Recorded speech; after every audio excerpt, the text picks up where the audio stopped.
कारण फक्त निमित्त, दुखणं आधीच साचलेलं. ती म्हणते, आमचं भांडण मोठ्या गोष्टीवर नाही होत, छोट्या छोट्या गोष्टीवरच होतं.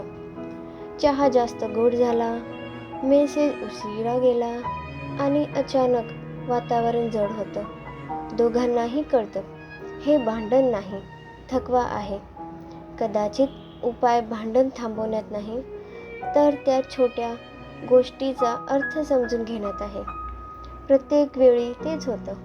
ती शांत होते, तो दूर जातो आणि भांडण न बोलताच वाढत जातं. पण खरं कारण भांडी, चहा किंवा वेळ नाही. खरं कारण आहे, मला समजून घ्यावंसं वाटतं. भांडण करणं चुकीचं नाही, पण प्रत्येक वेळी स्वतःला दोष देणं गरजेचं नाही. मला त्रास होतो असं सांगणं कमजोरी नाही, ते नातं वाचवण्याचं धैर्य आहे. त्या दिवशी त्यांनी भांडण केलं नाही, फक्त ऐकलं आणि पहिल्यांदाच मन हलकं झालं. कारण नात्यात मोठेपणा म्हणजे जिंकणं नाही, समजून घेणं आहे. छोट्या गोष्टीवरच वाद होतो, कारण त्यातच मोठ्या भावना लपलेल्या असतात.